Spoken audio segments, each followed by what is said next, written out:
Bom, gente, como eu tenho feito sempre, eu aproveitei aqui para me afastar um pouco do grupo que está reunido ali, ouvindo uma palavra, uma mensagem, para falar um pouco deste lugar aqui do Getsemane. Getsemane é uma palavra transliterada do aramaico, né? Quer dizer, Getsemen, e significa lagar de azeite ou prensa do óleo. As azeitonas aqui, elas eram prensadas e esmagadas para produzir o azeite puro de oliva. Esse lugar passa a ser até mesmo um lugar pedagógico, pois aqui onde as azeitonas eram esmagadas para produzir azeite, Jesus foi esmagado neste lindo lugar para produzir vida. Praticamente, queridos, tudo na vida acontece dentro de um processo. Se a mulher quiser ter um filho, ela terá que no mínimo esperar por 9 meses. É o processo da gestação. Se eu quiser ser um advogado, terei que estudar no mínimo 5 ou 6 anos. Faz parte do processo e assim por diante. O milho de pipoca, por exemplo, é o menor e o mais duro de todos.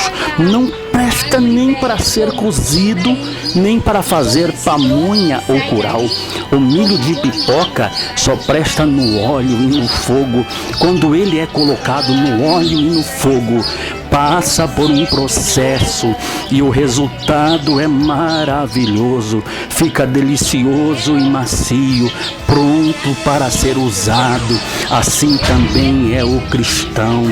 Para ficar bom, ele precisa estar no óleo e no fogo, pois após este processo será grande instrumento nas mãos de Deus. Então, queridos, todo cristão deve passar pelo Getsemane, devem passar por este lugar que é uma prensa de óleo. Aqui é um lugar onde as azeitonas deveriam ser prensadas e esmagadas para produzir o azeite para o óleo da santa unção, das lamparinas, dos alimentos e das limpezas, pois uma parte deste azeite servia também para fazer sabão. Jesus nos deixou esta lição, que mesmo sendo Deus, se submeteu a passar pelo processo da moenda, da prensa de óleo, para nos dar o que? Nos dar a unção, a iluminação, a alimentação e a limpeza e pureza. Se Jesus não tivesse passado por este processo, nós jamais desfrutaríamos destas grandes dádivas. Se você quer receber todas estas bênçãos, é necessário passar por este lugar. Este é um processo que todos nós devemos passar. A azeitona em si mesma não é o azeite, embora contenha em si toda a sua estrutura. Não podemos ser azeitonas a vida inteira, irmãos. Você é quem escolhe. Você pode ser uma azeitona ou azeite, depende de você. Se eu quiser ser azeite, eu terei que passar a azeitona por um processo assim de transformação em uma prensa. Muitos querem a bênção, mas não querem passar pelo processo da transformação. Jesus foi para a prensa para produzir azeite de qualidade, para nos abençoar. Olha, irmãos, aqui neste lugar tão lindo, aqui no Getsemane, ele se entregou sem reservas ao Pai, em um ato de adoração incondicional. Ele preencheu o vazio das nossas almas, dissipou todas as trevas que nos cercavam e nos purificou de todo mal. Aqui no Getsemane, Jesus, como uma azeitona, foi amassado e espremido ao ponto de suar sangue pelos poros, para nos dar a oportunidade de presenciar em nossas vidas um verdadeiro derramar de azeite, azeite puro, azeite de qualidade, aleluia, azeite do trono de Deus. Jesus, sendo Deus, foi para a prensa. Será que nós conseguiremos êxito sem a prensa? Claro que não, meus queridos. Então, eu te deixo esta palavra: submeta-se à prensa sem lamentar, sem murmurar, pois ao sair dela sairás amassado, porém abençoado também. Prosseguindo, Getsemane é o nome dado a este jardim que se localiza aqui ao leste de Jerusalém, além do Vale de Cedron, fica aqui no sopé do Monte das Oliveiras, onde Jesus orou em agonia pouco tempo antes dele ser preso neste local. Segundo a guia irmã Estela, este lugar certamente recebeu este nome por causa de um lagar de azeite que existia nesta área nos tempos bíblicos. Em São João capítulo 18, versículo 1, a Bíblia Sagrada nos diz que esse lugar é chamado de jardim e provavelmente pode ter pertencido a um dos discípulos de Jesus, pois ele o usava frequentemente aqui como um lugar de retiro favorito. Atualmente este lugar está dividido em várias seções e é mantido por católicos romanos, ortodoxos e grupos de igrejas armênias. As oliveiras encontradas aqui são extremamente antigas, são milenares, mas elas não alcançam o tempo do ministério de Jesus, pois diz o historiador Flávio Joséfo que o general Tito havia mandado cortar todas as árvores ao redor de Jerusalém durante o cerco da cidade no ano 70 depois de Cristo. Inclusive, peregrinos cristãos dos séculos posteriores lamentaram que não havia encontrado oliveiras aqui no Getsemane. Agora, irmãos, embora não se saiba precisamente se o local tradicional do Getsemane hoje é o mesmo local da agonia de Jesus, ninguém sabe. Porém, acredita-se ou sabemos que deve ter sido muito próximo daqui, neste lugar onde estamos. Porém, não se pode afirmar com total exatidão. E eu tenho uma pergunta para fazer aos senhores. O que é Getsemane para você? O que é Getsemane para nós hoje? O que significa? Getsemane é o lugar da maior batalha espiritual que um crente pode enfrentar, porque confronta a sua vontade com a perfeita vontade de Deus. Getsemane é o monte da oração secreta e do verdadeiro a sós com Deus. É o lugar dos joelhos dobrados enquanto outros estão assentados. É o lugar da vigília enquanto outros dormem. É o lugar do gemido enquanto outros descansam. Este local aqui é o lugar do suor que exala a própria vida. São as aflições, as angústias, dificuldades e a visão do próximo passo dentro da nossa humanidade. Isso nos apavora, nos devora e nos enche de temor e tremor, porque aqui, Getsemane, é o lugar de se rogar com a alma: Pai, se possível, passa de mim este cálice. É o lugar das possibilidades dentro da vontade. O cálice aqui é o símbolo do sofrimento, das penas impostas àqueles que lutam contra o sistema em favor de um reino. Neste caso é o sistema pecaminoso e depravado do mundo. Aqui em Getsemane é o lugar da verdadeira entrega, é o lugar de se render à perfeita vontade de Deus, pois o nosso Senhor disse: não se faça a minha, mas a tua vontade. Aqui em Getsemane é o lugar de solidão, pois ele disse: nenhuma hora pudestes vigiar comigo. Aqui é lugar também de maior demonstração de amor, quando ele expressou dizendo: já vos disse que sou eu, se a mim que buscais, deixai ir estes. Pedro então pega a sua espada e corta a orelha daquele servo do sumo sacerdote. Jesus diz: Pedro, mete a espada na bainha, não beberei o cálice que o Pai me deu, Pedro, e tocando-lhe a orelha o curou.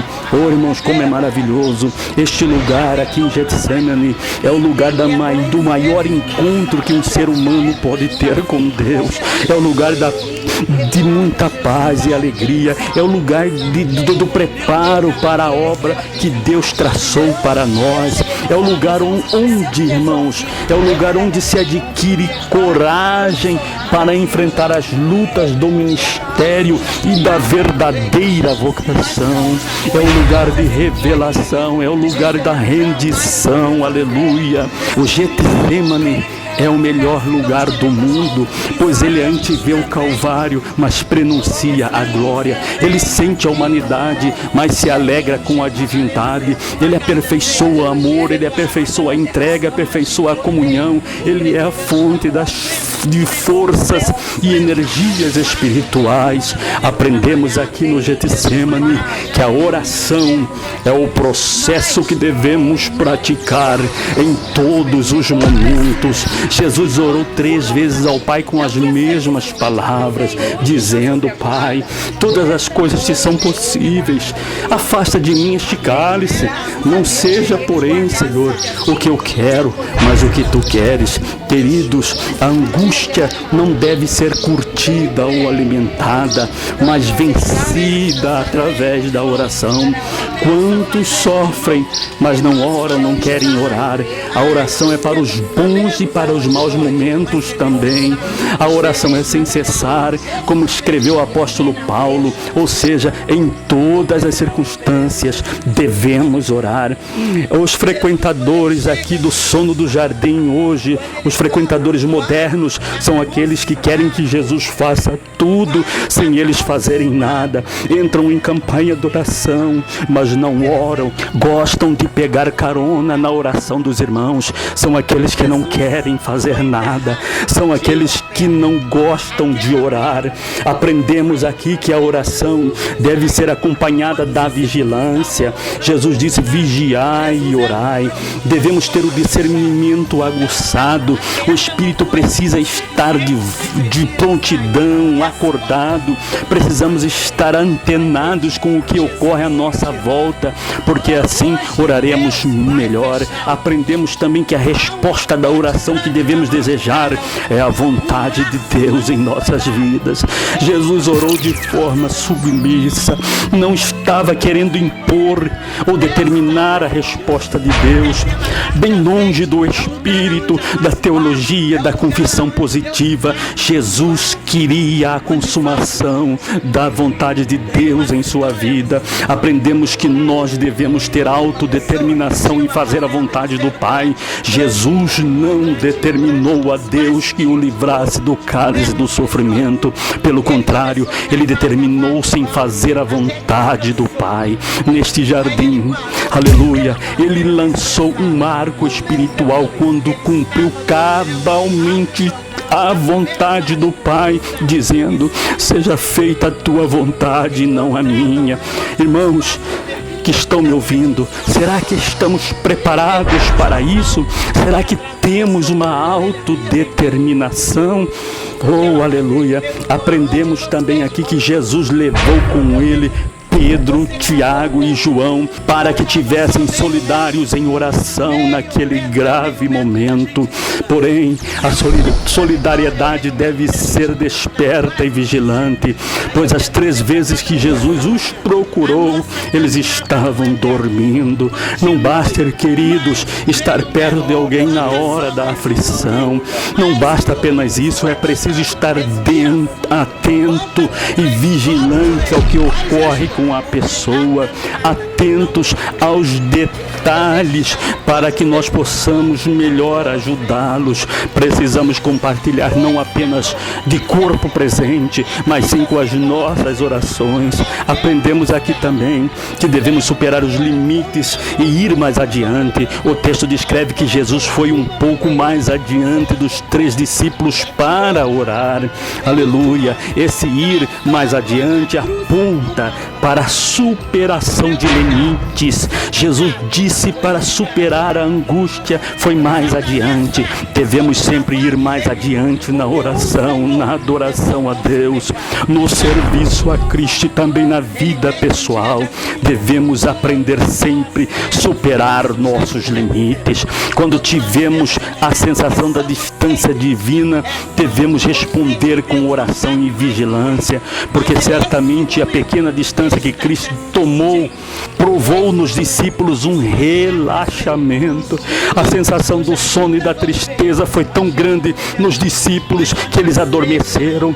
Então, quando nós sentimos Deus distante, não durmamos, mas fiquemos atentos em oração, porque Jesus, na verdade, já não está mais limitado por um corpo físico. Sabe por quê? Porque Ele é onipresente e está conosco sem distanciamentos ou ausências. Para finalizar, quero vos falar que aqui neste lugar tão lindo, tão especial, tão histórico para mim e para nós cristãos, Jesus fincou uma estaca espiritual e se decidiu pela vontade de Deus, aleluia. Ele aceitou o cálice. Jesus disse, certa ocasião, eu venci o mundo, e eu quero afirmar que venceu mesmo. Todas as angústias e circunstâncias foram vencidas por Ele, e como vencedor deixou a lição para os discípulos, dizendo, vigiai e orai, para que não entreis em tentação. E eu digo a todos nesta hora, neste lugar tão importante, vamos seguir a recomendação de Jesus. Ao decidir fazer a vontade de Deus neste mundo, é comum, irmãos, se deparar com pressões contrárias, pois até mesmo Jesus enfrentou tais provações. Ao fazer a vontade de Deus, podemos ser esmagados pelas circunstâncias opostas aos princípios da palavra de Deus. Porém, se os passos de Jesus forem seguidos, sabe o que vai acontecer? A vitória é garantida. Agradeço a Deus pelo privilégio concedido de estar aqui em Israel. Agradeço também ao evangelista Cristiano Basílio e ao diácono Joter pela iniciativa de nos enviar a este lugar, bem como a toda a igreja do CPA 4 primeira etapa que está em Cuiabá, por financiar esta viagem a mim e a minha esposa Cláudia Rondon como presente de aniversário. Deus abençoe a todos. Nunca se esqueça do Getsemane, o lugar da sua vitória. Aleluia. Amém.